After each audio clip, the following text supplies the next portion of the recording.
Hey, my name is Caleb. I'm 30 years old, and I live in a one-bedroom apartment above Henrikson's Hardware on the east side of Cedar Falls, Iowa. I work as the maintenance technician for Bridgewater Medical Plaza, which is a small cluster of medical offices about 10 minutes from my apartment, a family medicine clinic, a dentist, a physical therapy practice, and an optometrist, all connected by one long hallway and one shared parking lot that I plow in winter and patch in summer.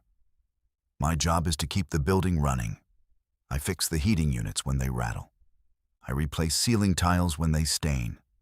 I unclog the drains, change the filters, reset the breakers, patch the drywall, touch up the paint, and swap out the ballasts and the fluorescent lights when they start flickering and the receptionists complain about headaches. I am the person they call when something breaks, and most days, something breaks. I wake up at 6, make coffee in a pot that's older than I am, eat toast standing at the counter, drive to the plaza, and start with whatever work order came in overnight. I eat lunch alone in the maintenance room, which is really just a converted storage closet with a folding chair and a space heater I brought from home. I finish around 5, sometimes later if a pipe decides to be dramatic. Then I drive back to my apartment, heat up whatever's in the fridge, watch something I won't remember in the morning, and fall asleep on the couch more often than I make it to the bed. Weekends I help Dale at the hardware store downstairs, mostly because he's 73 and shouldn't be carrying boxes of roofing nails by himself, partly because his shop is the only place that still feels like it knows my name. I'm not unhappy. I want to be clear about that. I have a job I'm decent at, a truck that starts when I need it to, and a landlord who leaves me alone. But there's a question on every form I've ever had to fill out that I haven't been able to answer in 2 years. Emergency contact. Name, phone number, relationship. 3 blank lines. They've been blank since my mother died. She went in the fall, 2 Octobers ago. Pancreatic cancer, which is the kind that doesn't negotiate. By the time they found it, she had maybe 4 months, and she used 3 of them pretending she was fine, so I wouldn't worry. I found out how bad it really was when she called me from the hospital at 2 in the morning and said, in that calm voice she used when she was terrified, "Caleb, honey, I think you should come now." I drove 40 minutes in the dark and sat with her for 6 days. On the 7th morning, she squeezed my hand and told me I had good hands, hands that fix things, and that I should make sure to use them for something that mattered. Then she closed her eyes and she didn't open them again. My father left when I was 9. I don't have siblings. Mom was my emergency contact for every form, every doctor's visit, every job application, every lease. She was the person you'd call if something happened to me. And now that line is blank, and every time I come across it, I just leave it empty and move on. You get used to a blank line after a while. You stop noticing it the same way you stop noticing a draft in a room you've lived in long enough. That's the thing about maintenance work. You learn that most problems aren't dramatic. They're slow. A seal wears out over months. A filter collects dust 1 particle at a time. A hinge loosens so gradually that by the time the door won't close right, nobody can tell you when it started. You just show up and fix what's in front of you, and you don't expect the building to thank you for it. It was a Tuesday in early March when I first saw her. I was in the family medicine clinic replacing a thermostat that had been reading 12 degrees too warm, which meant Dr. Paulson's waiting room had been a sauna for 3 days and the patients were getting irritable. I had the wall plate off and was checking the wiring when the front door opened, and a woman walked in, carrying a cardboard box that was clearly heavier than she'd expected. She had brown hair pulled into a ponytail that was already coming apart, strands falling across her face like she'd been fighting a wind that only existed around her. She wore a gray cardigan that had slipped off one shoulder and a pair of boots that had seen a lot of pavement. Her eyes were the kind of tired that isn't about sleep, the kind that comes from holding yourself together so tightly for so long that the effort itself has become exhausting. She set the box on the reception counter with a thud that made Linda look up from her computer, pushed the hair out of her face with the back of her wrist, and said, "Hi, I'm Nora. I'm the new office coordinator. I was supposed to start yesterday, but my car broke down outside of Waterloo, and I'm sorry." Linda told her it was fine and pointed her toward the back office. Nora picked up the box, and as she turned, she caught me standing there with a screwdriver in one hand and a thermostat hanging from 3 wires in the other. She looked at me. I looked at her.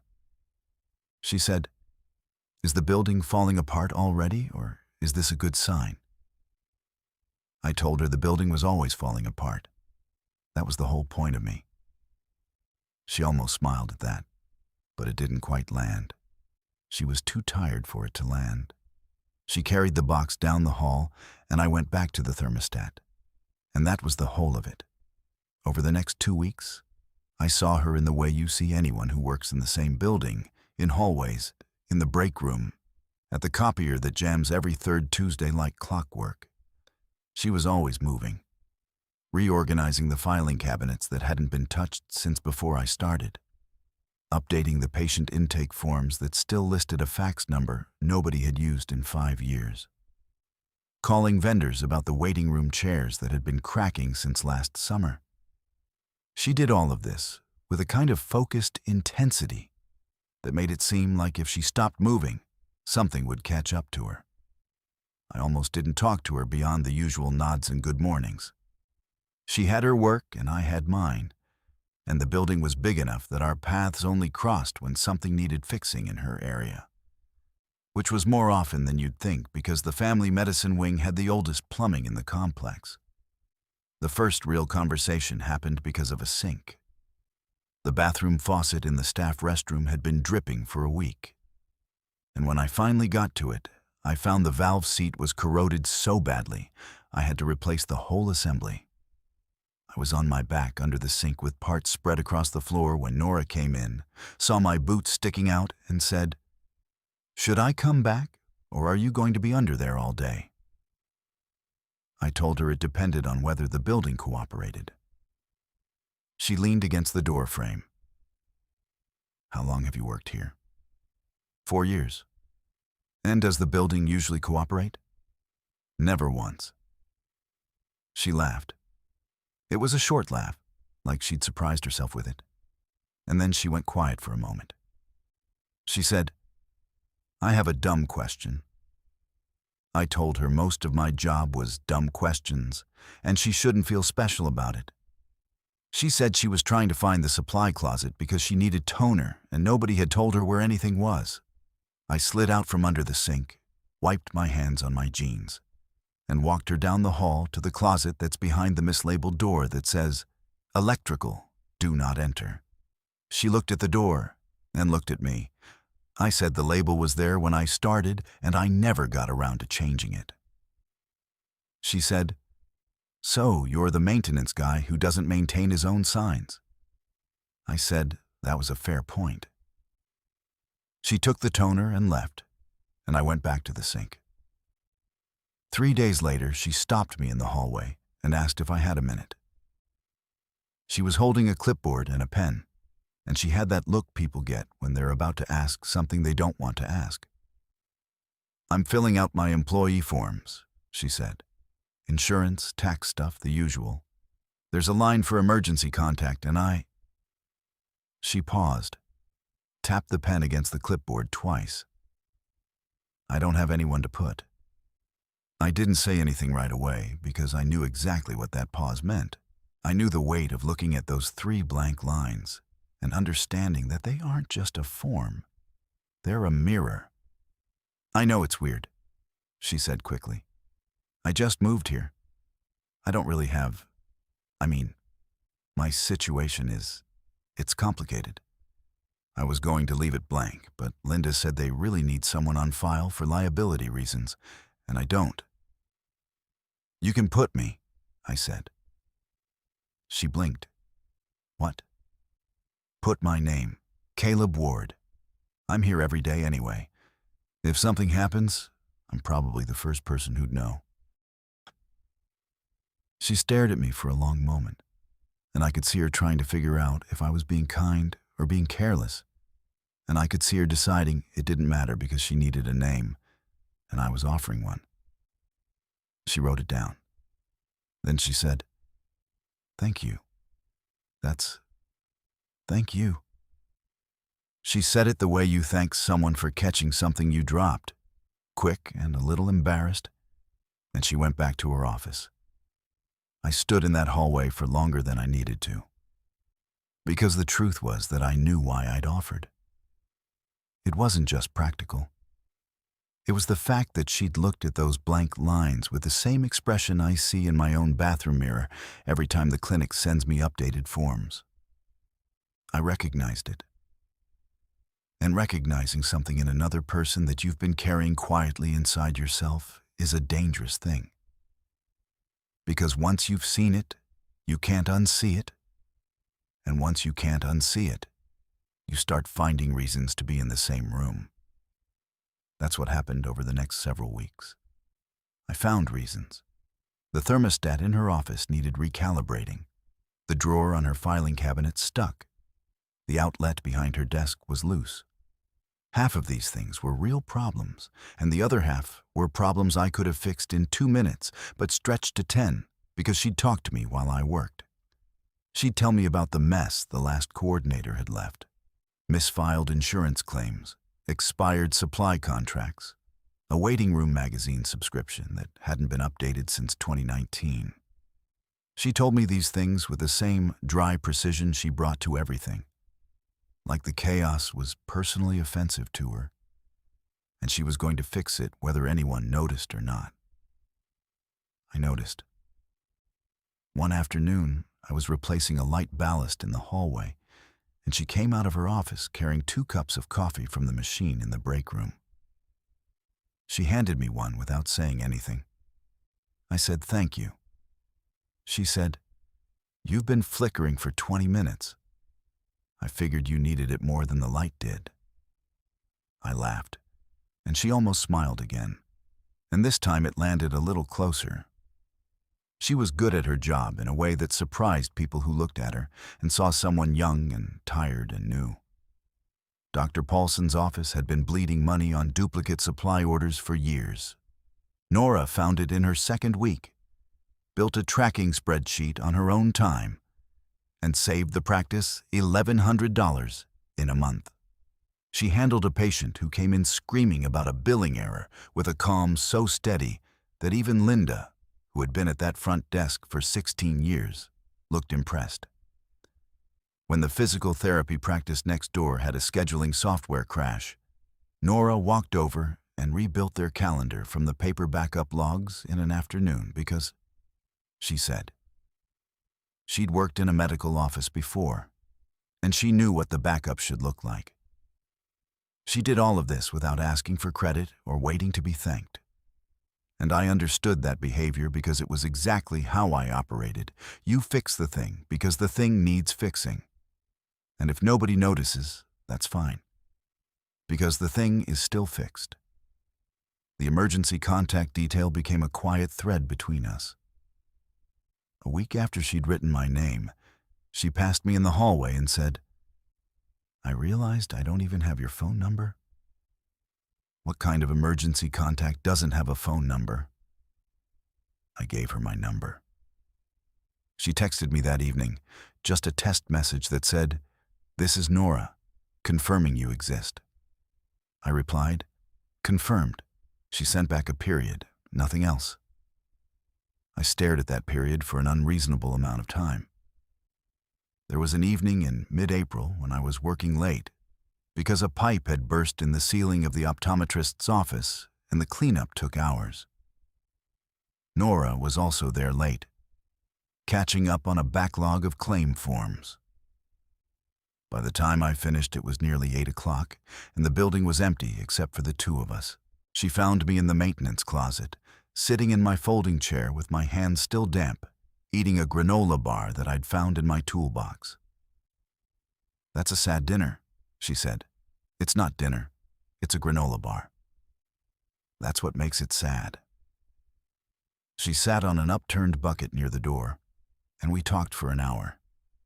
Not about anything that mattered, and then about everything that mattered.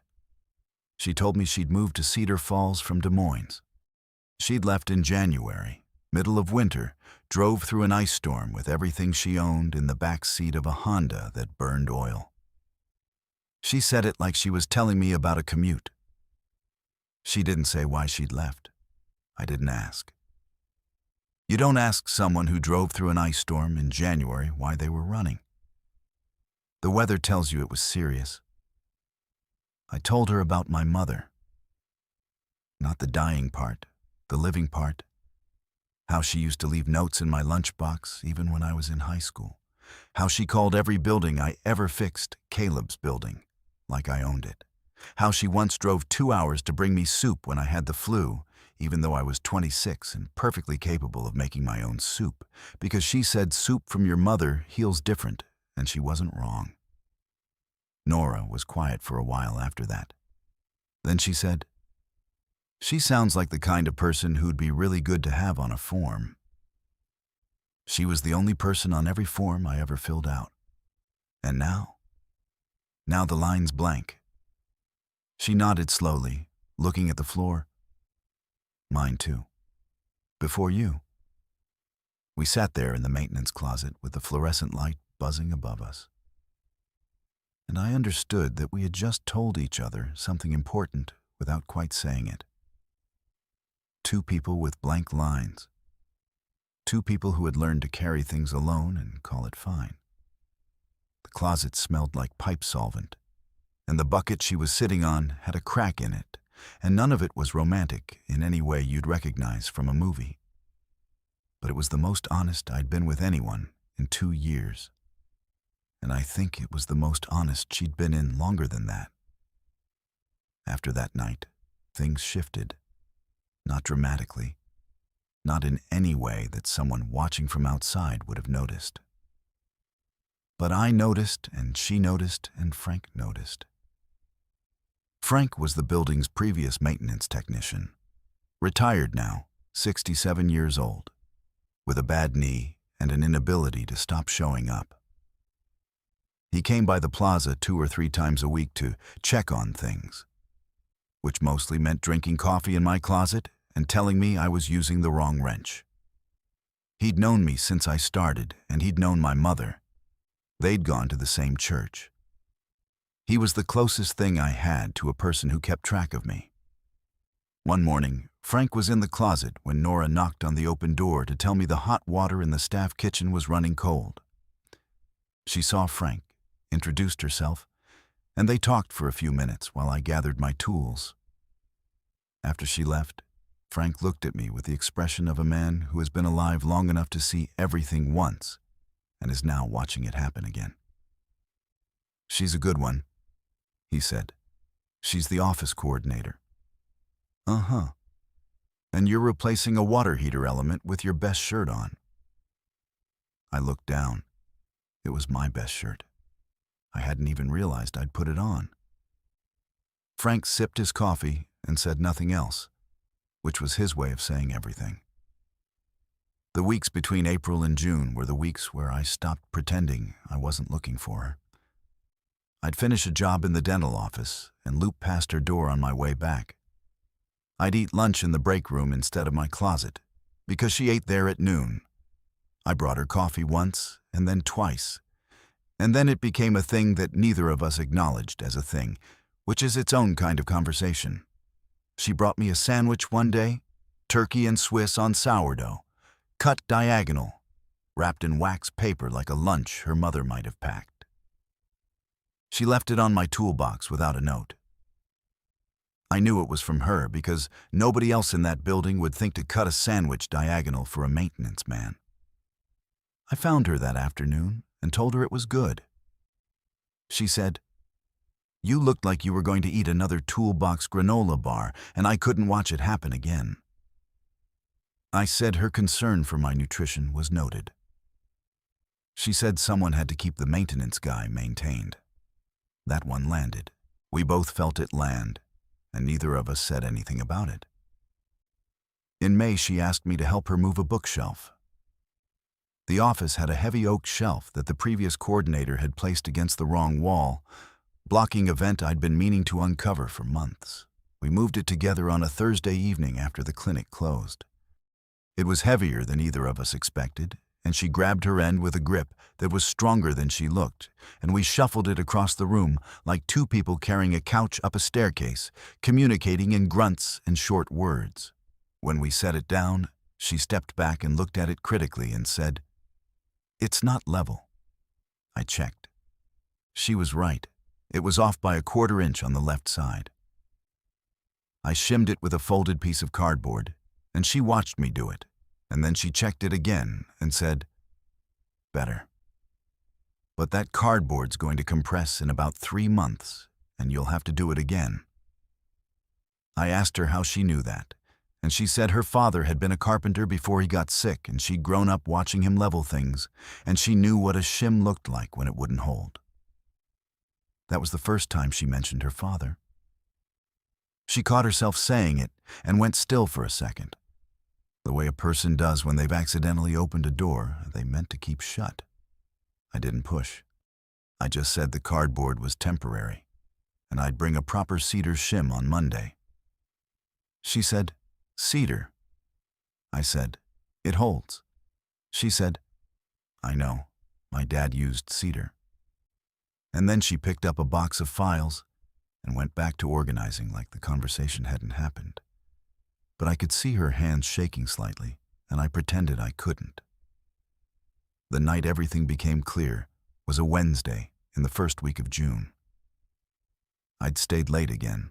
A storm had knocked out power to half the building, and I was resetting the backup generator. Nora was there because she was always there late. And when the lights came back on, I found her sitting in the break room in the dark. Not on her phone, not reading, just sitting. I sat down across from her. She didn't say anything for a long time. Then she said, "His name is Derek." She told me. Not everything, but enough. He was her fiancé. He had a good job and a nice apartment and a way of making every room feel like it belonged to him. He didn't hit her. She said that first, like she needed to clear it out of the way. He didn't hit her. What he did was smaller and worse in some ways. He decided what she wore. He decided who she talked to. He answered her phone. He read her messages. He made her feel like every independent thought she had was evidence that she didn't love him enough. And he did it so gradually and so gently that by the time she realized what was happening, she couldn't name a single friend she still had. She'd lost them all, one by one.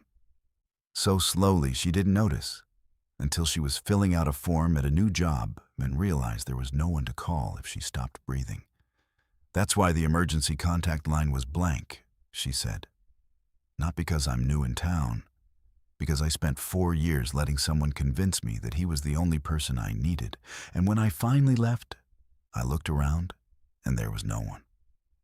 My throat closed. I sat there with my hands flat on the table, and I didn't say anything wise or comforting.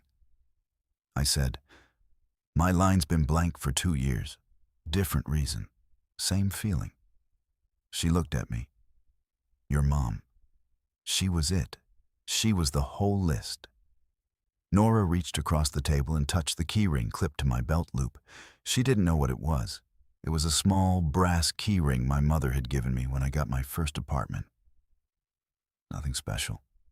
Just a plain ring with a little stamped tag that said, "Home." Nora's fingers rested on it for a second, and then she pulled her hand back and said, "I'm glad you told me." I said, "I'm glad you told me too." We sat in the break room until nearly 10 o'clock. The vending machine hummed. The storm had passed and rain was still dripping from the gutters outside the window. I understood, sitting there, that something had moved. Not toward me, and not toward her, but into the open between us. And now it was there. And we were both going to have to figure out what to do with it. What happened 3 weeks later is the reason I'm telling this story. I was in the parking lot on a Friday afternoon, patching a pothole that had opened up after the June rains, when a black SUV pulled in and parked across 2 spaces. A man got out. He was tall, clean-shaven, wearing a coat that cost more than my truck payment. He looked at the building the way you look at something you're considering buying. Then he walked inside. I didn't think anything of it. People walk into medical offices all day. But 10 minutes later, Linda came out the side door, walking fast, and found me by the pothole. "Caleb, there's a man in Nora's office and she doesn't look right." I put down the trowel. I walked inside. I walked past the waiting room and down the hallway to Nora's office, and I could hear his voice before I got there. Not loud, not angry, perfectly smooth. The kind of smooth that has practice behind it. "You changed your number, Nora. You left without a conversation. That's not how adults handle things." I stepped into the doorway. He was standing in the center of her office like he owned the square footage. She was behind her desk with her back straight and her hands pressed flat on the surface. And I recognized that posture because I'd seen it in the break room the night she told me about him. It was the posture of someone holding themselves in place. He looked at me, smiled the way people smile when they don't consider you a factor. "Can I help you?" "I work here," I said. "I'm checking on a thermostat." "We're having a private conversation." I looked at Nora. "You okay?" She met my eyes, and I could see the war happening behind hers, the old pattern that told her to smooth things over and the new thing she'd been building for months that told her she didn't have to. She said, "I'm fine, Caleb." But she wasn't. I could read that the same way I could read a compressor running too hard or a bearing that was about to seize. You learn to hear when something is under strain. I didn't leave. I leaned against the door frame and crossed my arms, and I didn't say anything. I just stayed. Derek looked at me and then back at her and said, "Nora, I drove 3 hours. The least you can do is have a conversation without an audience." And then Nora did something I will remember for the rest of my life. She stood up. She came around the desk. She didn't look at me. She looked directly at him with the same steady focus she brought to every supply order, every misfiled claim, every task she had decided to do right. "You drove 3 hours," she said. "I drove 3 hours in an ice storm in January, at night, alone. Because I woke up one morning and realized I couldn't name a single person who would know if something happened to me. You made sure of that. You didn't do it with your fists. You did it with questions. Why do you need to see her? Why did he call? Why can't I be enough?" Until I stopped answering and you took that as agreement. Derek's face changed. Just slightly. Just around the mouth. The smoothness cracked. "I'm not going back," she said. "I'm not having a conversation about it. I'm not going to explain it to you in a way that makes you comfortable, because your comfort is not my responsibility anymore. It hasn't been since January." She said it in 4 sentences. She didn't raise her voice. She didn't cry. She stated facts the way you'd read a list of items on an inventory sheet, clear, precise, and final. Derek looked at me again. I hadn't moved. I hadn't uncrossed my arms. He said, "This is between me and her." "It was," I said. "She just finished it." He stood there for maybe 10 seconds. Then he picked up his coat from the chair where he'd draped it and walked out of the office and down the hall and through the front door and across the parking lot. We heard the SUV start. We heard it pull away. Then it was quiet. Nora's hands were shaking. She pressed them flat on the desk again and closed her eyes and breathed. I stayed in the doorway because I understood that what she needed right then was not someone coming closer. It was someone not leaving. After a minute, she opened her eyes and said, "I've been rehearsing that for 5 months." "It sounded like you meant every word." I did. I asked if she wanted coffee. She said yes. I went to the break room and made 2 cups and brought them back. We sat in her office with the door open and the late afternoon light coming through the window, and neither of us said anything for a long time. Then she said, "Caleb." "Yeah." "When I put you as my emergency contact on that form." "Yeah." She held her coffee with both hands and looked into it like the answer was somewhere in the steam. I told myself it was practical. You were here. You were available. It was just a form. Okay. But it wasn't just a form. I knew that when I wrote your name. I knew it because my hand didn't hesitate. I've been thinking about it for weeks, and I need you to know something. She looked up at me. I think I really meant that. 4 words. 5, technically. Said in a voice that was not a whisper, but was close to one. The voice of a person saying something that costs them something to say, something they have carried carefully and are now setting down in front of another person and trusting them not to break it. I meant it too, I said. And then, because I am slow, and I know I am slow, and I have been slow my entire life about the things that matter most. I should have said something weeks ago. I've been finding reasons to walk past your door since April. I wore my good shirt to fix a water heater. Frank noticed. I think Linda noticed. I think everyone in this building noticed except you and me. And even we noticed, we just didn't. Caleb? Yeah. Stop fixing things for 1 second and just sit here. So I did. I sat in the chair across from her desk in an office that smelled like printer toner, and the last traces of Derek's cologne fading out the window. And I looked at a woman who had driven through an ice storm to start over and had chosen to write my name on a piece of paper when she had no one else's name to write. And she looked at me. And for the first time in 2 years, the blank line in my chest filled in. She reached over and put her hand on mine. I turned my palm up and held it. Her hand was warm from the coffee cup and slightly rough from a week of reorganizing files without gloves, and I held it the way you hold something you're not going to let go of.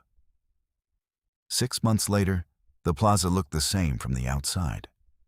Same parking lot, same sign, same front door that sticks when it rains. But Nora had reorganized the entire filing system and saved Dr. Paulson enough money that he gave her a raise and an office with a window that actually opened. I was still there, still fixing what broke, still eating lunch in the break room. Except now there was a second chair in my maintenance closet and a sandwich wrapped in wax paper waiting on my toolbox most days.